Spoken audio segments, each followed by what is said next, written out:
आज का जो पॉडकास्ट है वो बात करेगा मेडिटेशन की जादुई शक्तियों के बारे में।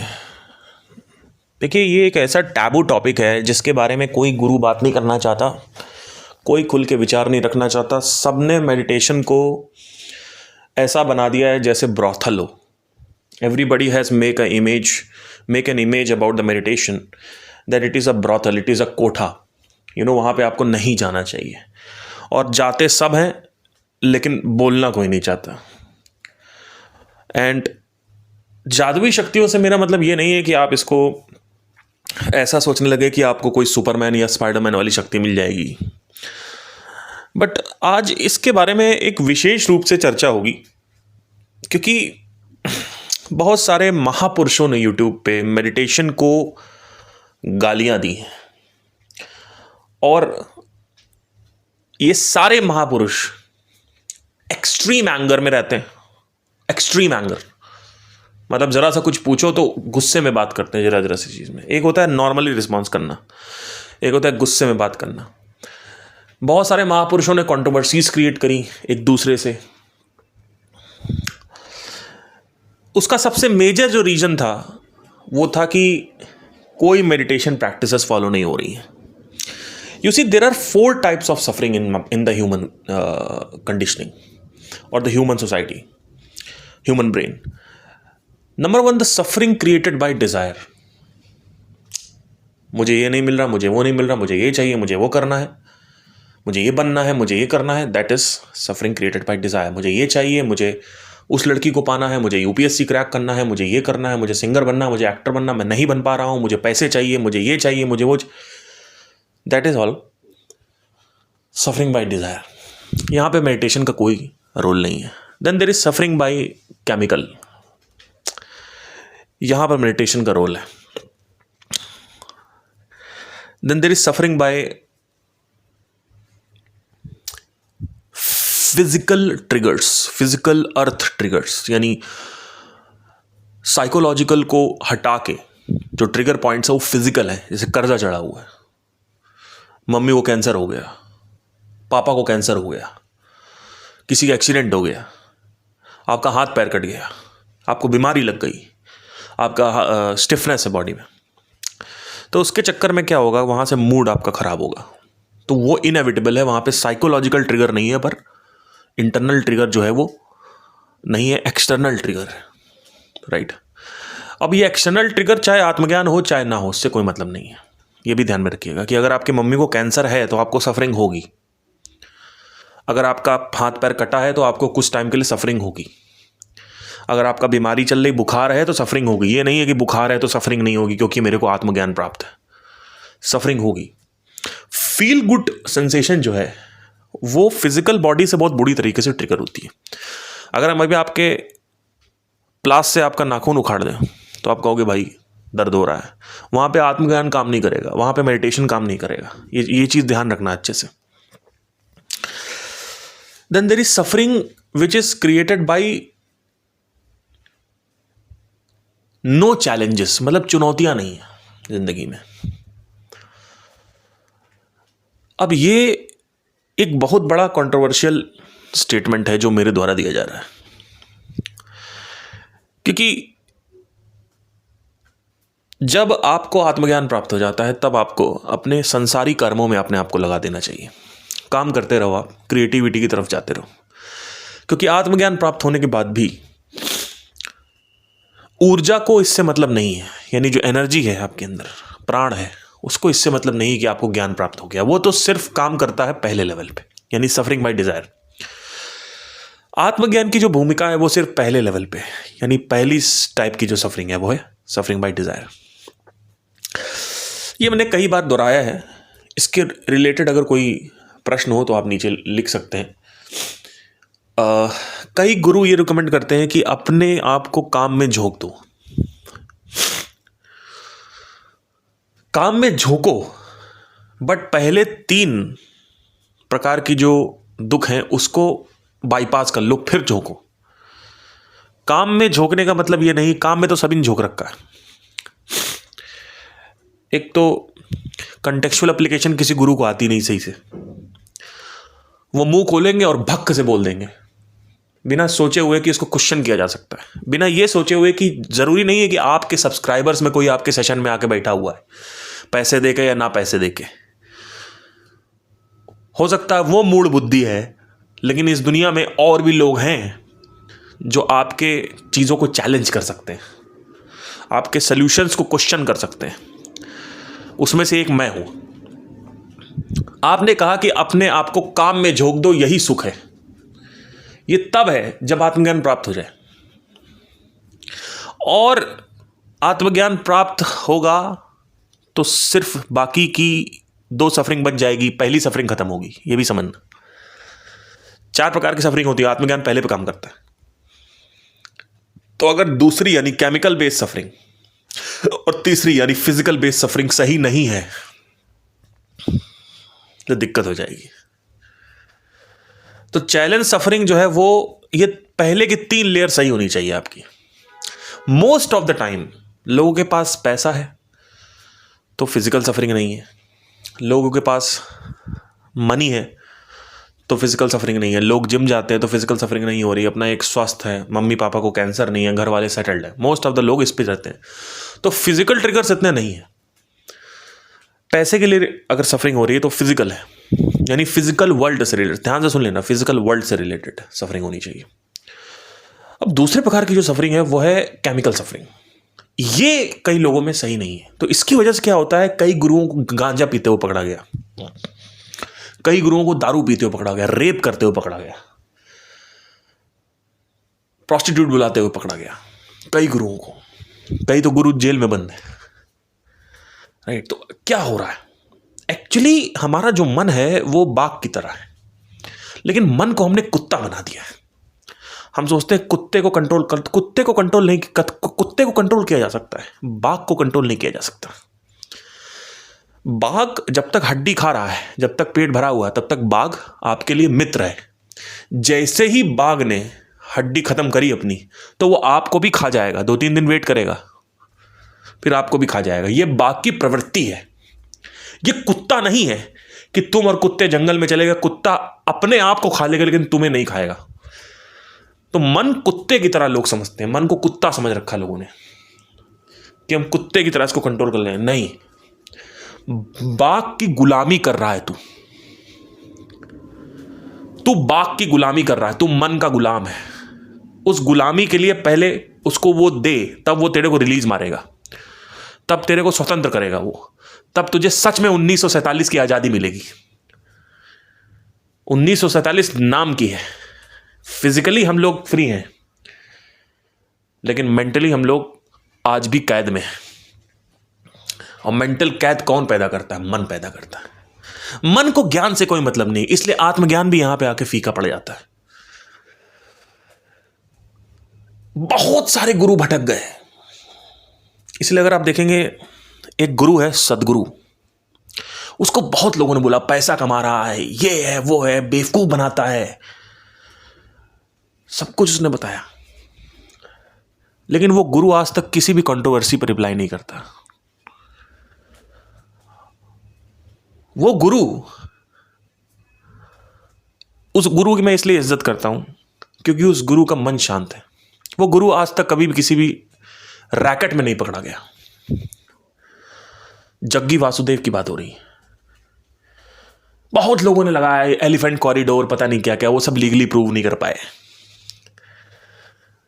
कि जमीन कब्जिया रखी है और पता नहीं कई लोग गायब हो गए वहां से, 13 लोगों को मार डाला, पता नहीं क्या क्या, कुछ साबित नहीं कर पाए लोग, फालतू की चीजें। लेकिन आज तक इस गुरु ने कभी किसी को रिप्लाई नहीं किया। लोगों ने इसके ऊपर बहुत वीडियो बनाए।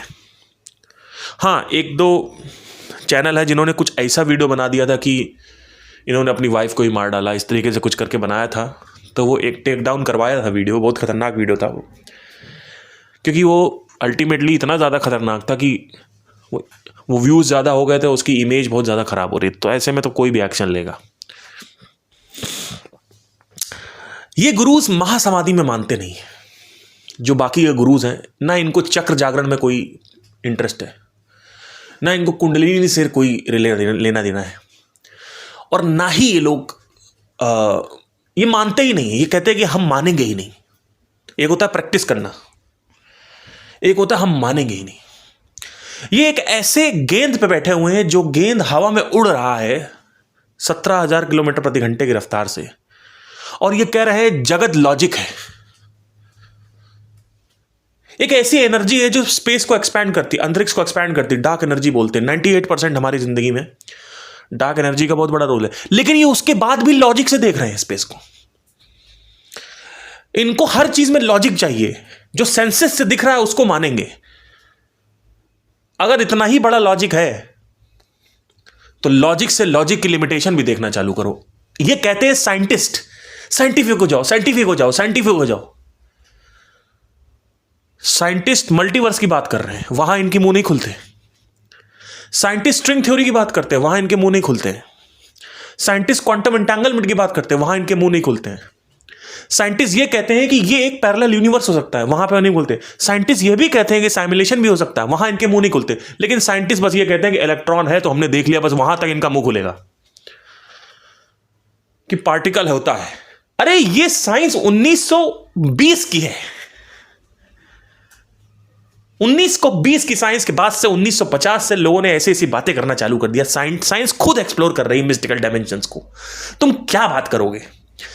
साइंस क्या, कौन सा साइंटिस्ट बोल रहा है? अभी मैं नाम बता दूंगा आपको 50 साइंटिस्ट के। सारे साइंटिस्ट सब बात कर रहे हैं आजकल कि हम जितना देखते हैं उतना सत्य नहीं, कुछ और है यहां कुछ और ही पंगे हो रहे हैं। वो पंगे समझ ही नहीं आ रहे हैं, जो दिख रहा है उसको मानते हैं। ऐसे तो तुमको इलेक्ट्रॉन में नहीं दिखा, इलेक्ट्रॉन को नहीं, इलेक्ट्रॉन तो साबित हो गए। तो साबित तो बिग बैंग थ्योरी भी नहीं हुआ है, तो बिग बैंग थ्योरी क्यों मान रहे हो? इसलिए उसको थ्योरी बोला जाता है। साबित तो यह भी नहीं हुआ है कि ब्लैक होल में क्या है, तो ब्लैक होल को क्यों मानते हो? मानना जानना क्या होता है, यह सब बेवकूफी है।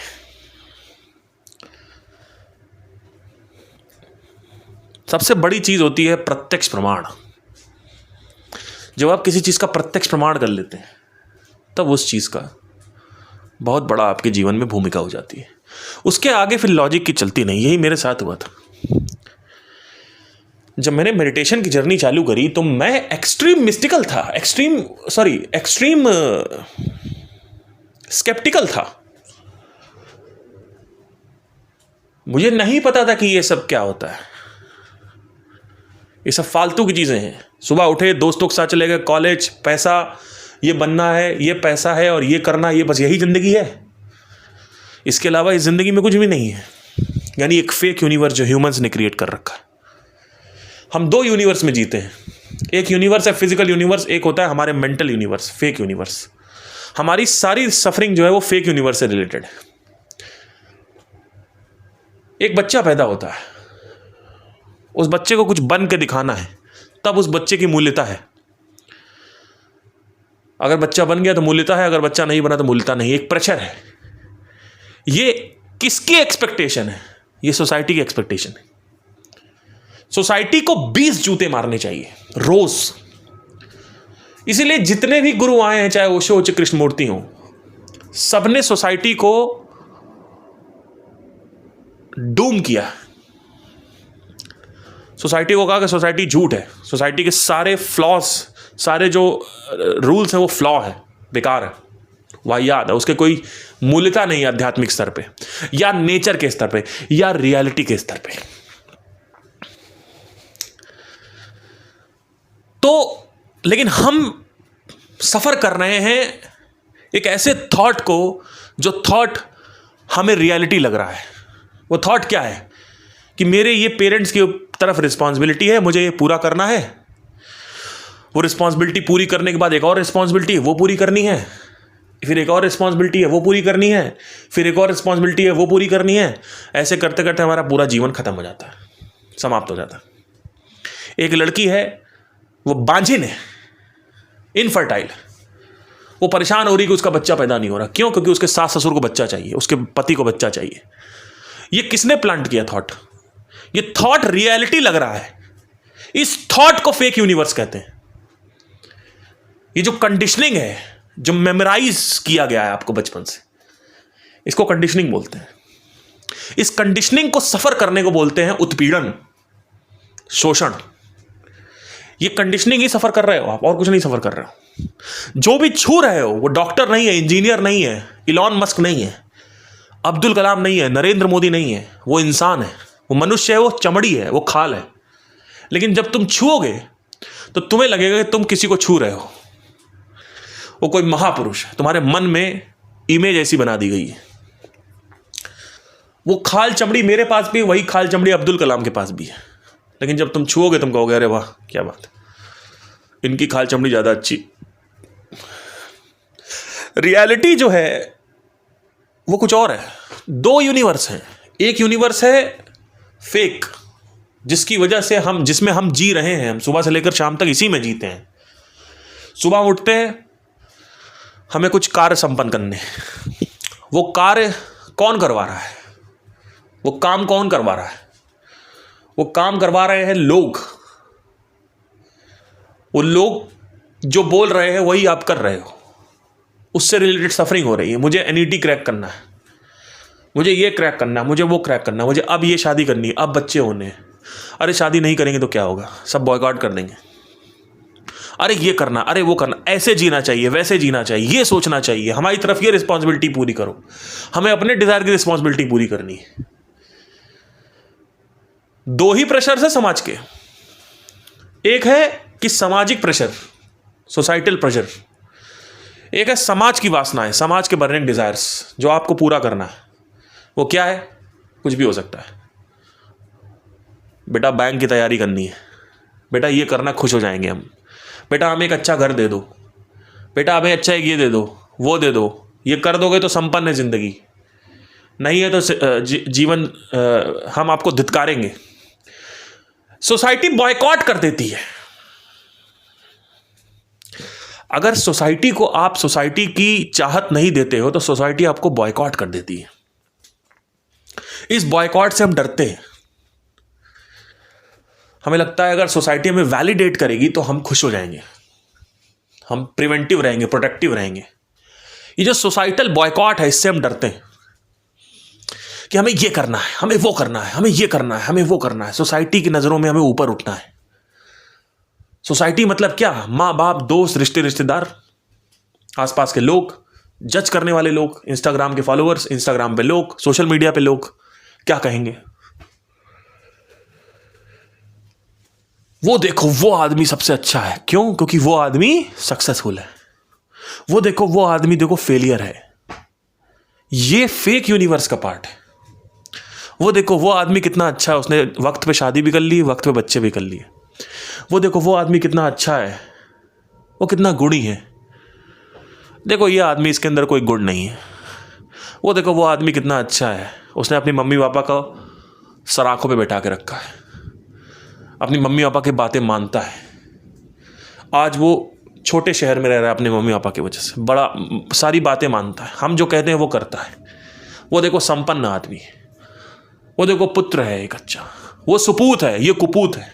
ये सुपूत और कुपूत क्या होता है? नेचर के लिए कोई सुपूत कुपूत नहीं है। रियलिटी में ये सब झूठ है, असत्य है। जो भी आप सोच रहे हो वो सब कुछ झूठ है। जो भी आप करना चाहते हो वो करो ना करो, उससे कोई फर्क नहीं पड़ता। कुछ बन के मरे उससे भी कोई फर्क नहीं पड़ता है। कुछ नहीं बन के मरे उससे भी कोई फर्क नहीं पड़ता है। कुछ बनने की चाह, कुछ करने की चाह, कोई रिस्पॉन्सिबिलिटी निभाने की चाह, कोई जिम्मेवारी पूरे करने की चाह, वो चाहत पूरी भी हो जाए तो रियलिटी में कोई फर्क नहीं पड़ता। और वो चाहत अगर नहीं भी पूरी हो तो भी कोई फर्क नहीं पड़ता है। शादी करोगे तो फर्क नहीं पड़ता है, बांझ हो गए तो फर्क नहीं पड़ता है, इनफर्टाइल हो गए तो फर्क नहीं पड़ता है, अपनी माँ बाप की तरफ जिम्मेदारियां पूरी करोगे तो फर्क नहीं पड़ता है, करोगे तो भी फर्क नहीं पड़ता है। क्योंकि हर आदमी की अपनी एक अलग स्ट्रगल है। कोई आदमी सरवाइव नहीं कर पा रहा है तो वो आपके ऊपर उंगली नहीं उठा सकता। इसको ध्यान से समझ लेना। अगर तुम्हारे माँ बाप भूखे मर रहे हैं तो तुम उनकी सहायता करो।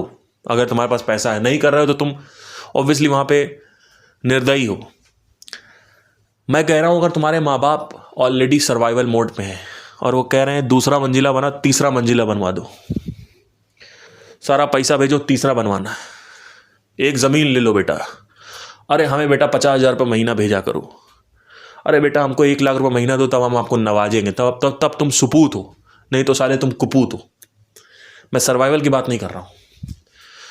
इनफैक्ट अगर बुरा तुम सबको लग जाएगा, तुम्हारे माँ बाप भूखे मर रहे हैं, तो तुम्हारी इसमें कोई गलती नहीं है, बुरा लगेगा तुम लोगों को। अगर तुम मनुष्य के पॉइंट ऑफ व्यू से देखोगे, तो अगर तुम नहीं जीवित होते, अगर उनके बच्चे नहीं होते, तो भी वो भूखे मर रहे होते। ये उनकी अपनी स्ट्रगल है। जो आदमी भूखा मर रहा है, उसकी अपनी खुद की स्ट्रगल की वजह से मर रहा है। वो आदमी कहीं ना कहीं अय्याशी किया है, दिमाग नहीं लगाया है। अगर मेहनत किया होता तो भूखा नहीं मर रहा होता। हां, अगर हाथ पैर कट गए तो बात अलग है। हाथ पैर सही है, सलामत है, भूखा मर रहा, बच्चे की वजह से भूखा मर रहा। तो तुमने अपनी ऐसी सिचुएशन ही क्यों क्रिएट करी? आप सोचो, आप इसको अपने अपने पॉइंट ऑफ व्यू से क्रिएट करके देखो। आज आप कुछ करते हो जिंदगी में, और कल को आपके पास पैसा नहीं है और आप भूखे मर रहे हो, और आपका बच्चा फॉरेन में है और वो पैसे नहीं भेज रहा है, तो बच्चे की गलती है या आपकी गलती है? पहले आपकी गलती है।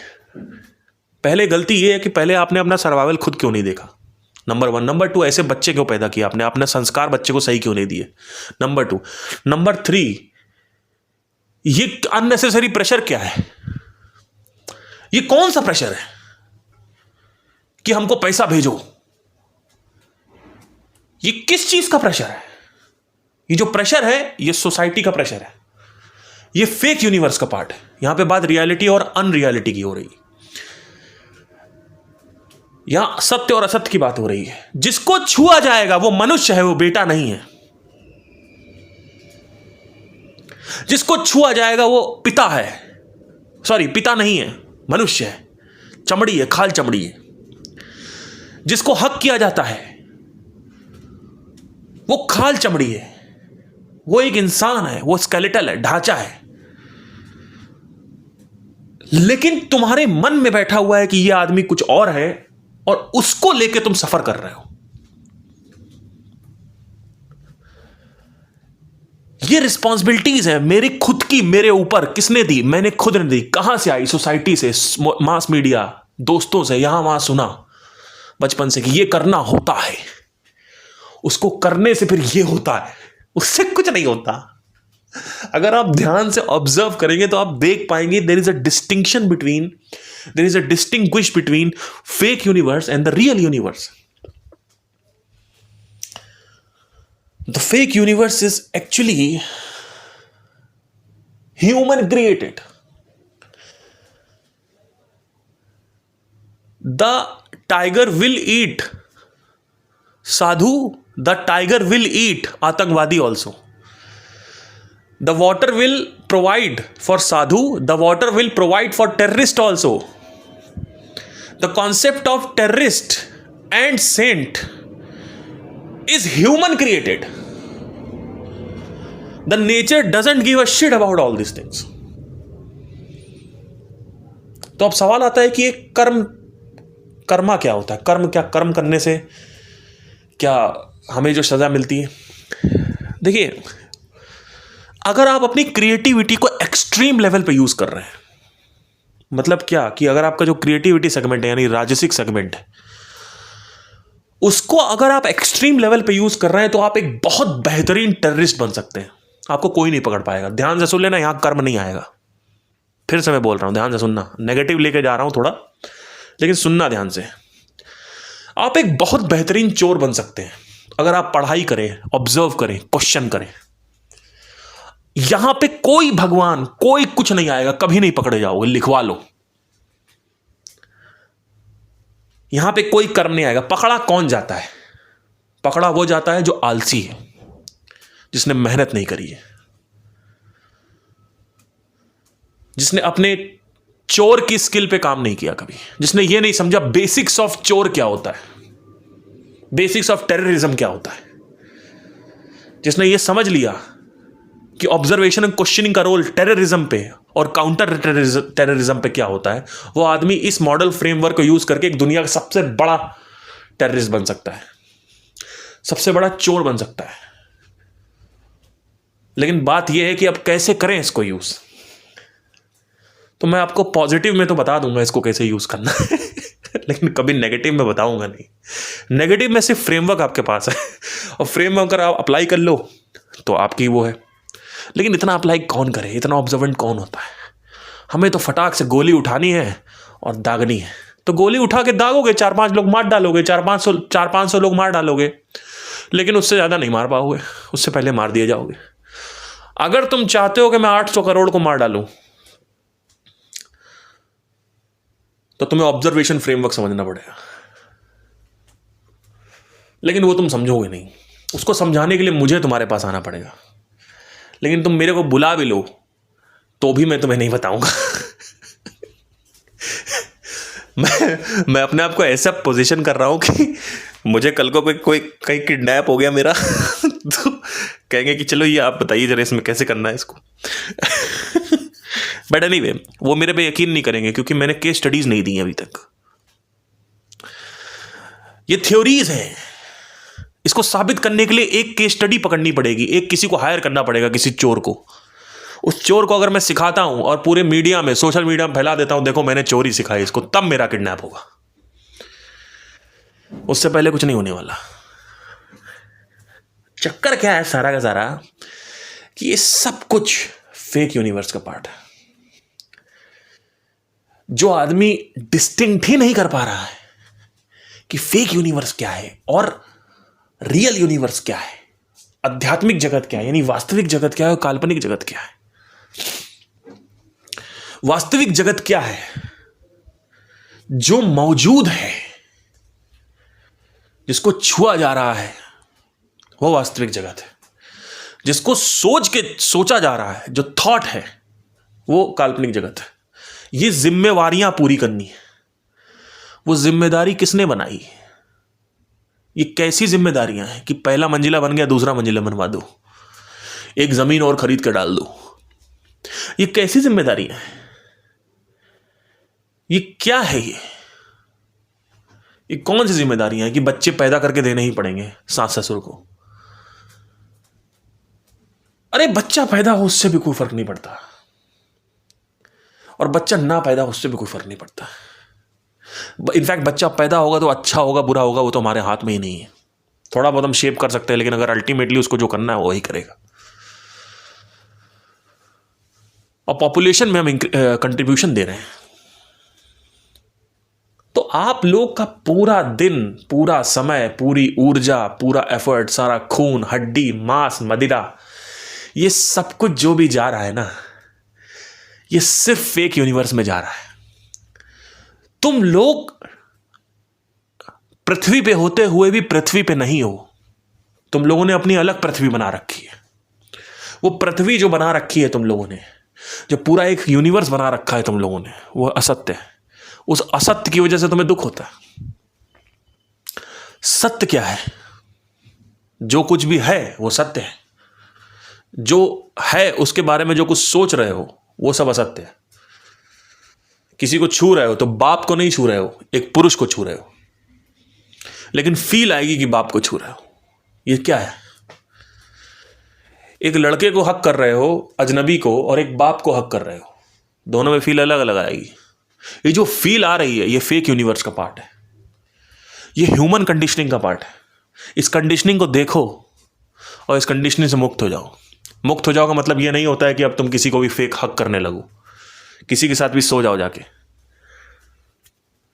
देख तो लो एटलीस्ट क्या चल रहा है। सत्य असत्य में भेदो तो, सत्य क्या है असत्य क्या है उसको भेदो तो, उसको जानो तो, उस पर ध्यान तो टिकाओ, उस पर केंद्रित तो करो। वो तुम्हारे सामने प्रत्यक्ष तो हो, उसका उजागर तो हो तुम्हारे सामने, वो दिखे तो एटलीस्ट। बस दिख ही गया वही बहुत है। जैसे ही वो दिखेगा आप स्वतंत्र हो गए, मोक्ष प्राप्त हो गया आपको। किस चीज से? सोसाइटी की कंडीशनिंग से। कुछ भी करो कुछ नहीं करो उससे कोई फर्क नहीं पड़ता। मर गए, फेलियर, बहुत बढ़िया है। सक्सेसफुल होकर मर गए, कोई फर्क नहीं पड़ता। जो भी कंट्रीब्यूशन तुम कर रहे हो टेक्नोलॉजी में, या फिर किसी प्रोडक्ट में या किसी भी स्किल में, उस स्किल का एंटरटेनमेंट, उस स्किल का यूसेज ह्यूमन सोसाइटी में है, एनिमल्स को नहीं है, पेड़ पौधों कीड़े मकोड़ों को नहीं है। वो टेक्नोलॉजी जो तुम बना रहे हो, जिसको देख के तुम खुश होते हो कि देखो हमने क्या क्रिएट कर दिया, और ह्यूमंस भी बड़ा खुश हो रहे हैं, उससे कोई फर्क नहीं पड़ता है, क्योंकि तुम मरोगे, लोग यूज करेंगे उस टेक्नोलॉजी को, और उस टेक्नोलॉजी को लोग यूज करेंगे हित के लिए नहीं, अहित के लिए, नुकसान के लिए, लाभ के लिए नहीं। वो टेक्नोलॉजी आपको लेके जा रही है डिस्ट्रक्शन की तरफ, लेकिन आपने कुछ क्रिएट कर दिया है। उससे क्या होता है? क्यों इतना खुश हो रहे हो कुछ क्रिएट करके? क्यों कुछ AR रहमान बन गए तो खुश हो रहे हो? क्यों सोनू निगम बन के इतना खुश हो रहे हो? क्यों अरिजीत सिंह बन के इतना खुश हो रहे हो? क्यों एलॉन मस्क बन के इतना खुश हो रहे हो? उसकी कोई मूल्यता नहीं है वास्तविकता में। जो मूल्यता है लोगों के दिमाग में है, वो दिमाग छू भी नहीं सकते आप, उस सोच को आप छू भी नहीं सकते। जिसको छूओगे वो इंसान है, जिसको छूओगे वो खाल चमड़ी है।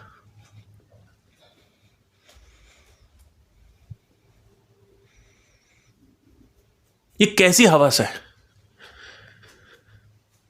ये कैसी वासनाएं हैं, जिन वासनाओं की सिर्फ मूल्यता ह्यूमंस के माइंड के अंदर है, ना एनिमल्स में, ना इंसेक्ट्स में, ना ट्रीज में है, ना ऑक्सीजन में है, ना धरती जल अग्नि वायु आकाश में। मूल्यता है ही नहीं इस चीज की। तुम स्पेस एक्सप्लोर, अंतरिक्ष को एक्सप्लोर कर रहे हो, अंतरिक्ष यात्रा पर, उससे क्या फर्क पड़ता है? क्यों इतना अपना ईगो बढ़ा लिया है कि हमने कुछ कर दिया? कुछ नहीं किया है। जिसने कुछ किया, जो भिखारी है सड़क पर मर गया कीड़े मकोड़े लग के, वो भी बढ़िया है। ये रियलिटी है। यूनिवर्स को इससे लेना देना नहीं है। जो रियल यूनिवर्स है उसमें इसका तवज्जो नहीं है, उसकी इतनी इंपॉर्टेंस नहीं है, महत्वता नहीं है।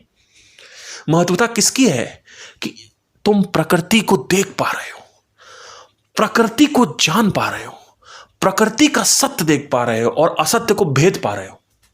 ये अप्राकृतिक चीजें, अननेचुरल चीजें ऑब्जर्व करके डिसाइफर कर पा रहे हो, डिकोड कर पा रहे हो, हटा पा रहे हो, उसको देख पा रहे हो कि किस चीज की मूल्यता है और किस चीज की मूल्यता नहीं है। किस चीज की मूल्यता है? क्या आपके स्वास्थ्य की मूल्यता है? हाँ है। सिक्स पैक की मूल्यता है? नहीं है। लिप फिलर्स की मूल्यता है? नहीं है। सर्जरी की मूल्यता है? Face surgery, contouring, plastic surgery? नहीं है। उस चीज की मूल्यता कहां पे है? देखने में, जो दिखता है। एवरीबडी जज the book by its cover. कौन? क्या टाइगर? क्या डॉग? क्या कीड़े मकोड़े? क्या पशु पक्षी? क्या कौन सा चर और अचर जानवर है जो एक प्लास्टिक सर्जरी को देख के मूल्यता दे रहा है? इंसान। वो इंसान की जो सोच है, कंडीशनिंग, वो उसकी कोई मूल्यता नहीं, लेकिन लोग प्लास्टिक सर्जरी के लिए पैसा फूक रहे हैं। शक्ल खराब है, दिमाग खराब है, बाल झड़ गए, दिमाग खराब है, दांत टूट गया, दिमाग खराब।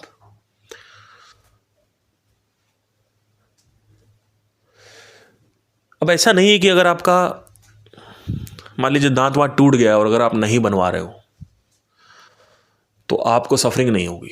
मैं ये नहीं कह रहा हूं। मैं कह रहा हूं कि जहां तक पॉसिबल है उसको रिपेयर करवाओ। मैं सौंदर्य की बात कर रहा हूं, मैं रिपेयरिंग की बात नहीं कर रहा हूं कि आपने रिपेयर करवा लिया अपना दांत। मैं उसकी बात नहीं कर रहा हूं। मैं कह रहा हूं कि ठीक है, रिपेयर है, बढ़िया है, होना चाहिए, क्योंकि भाई रिपेयर नहीं होगा तो कहीं ना कहीं लोग जज करते हैं। ठीक है, कुत्ता जज नहीं करेगा, टाइगर जज नहीं करेगा। टाइगर आपको वैसे ही खाएगा चाट चाट के, और कुत्ता भी वैसे ही चाटेगा। कुत्ता उतना ही प्यार करेगा, चाहे दांत टूटा हो चाहे बाल झड़े हुए, उससे कोई मतलब। ह्यूमन सोसाइटी में दिक्कत है। प्रॉब्लम क्या है कि जब तक इसको एक यहां तक देखा जाए कि लोग थोड़ा बहुत हंसेंगे तो सही करवाना है तो ठीक है, लेकिन अब तुम यहां अगर इसको लेने लगे कि भाई मुझे दुनिया का सबसे सुंदर पुरुष बनना है या औरत बननी है, और इससे भी अच्छा कंपैरिजन में आ गए, कंपटीशन में आ गए, तो अब तुम्हारा जो खुशी का सोर्स है वो एक फेक यूनिवर्स में आ चुका है। तो सारा का सारा जो चक्कर है ना वो यही है। मेडिटेशन के ऊपर तो बात ही नहीं हो पाई, इसके बारे में कभी बाद में बात करेंगे नेक्स्ट वीडियो में। Thank you so much, take care.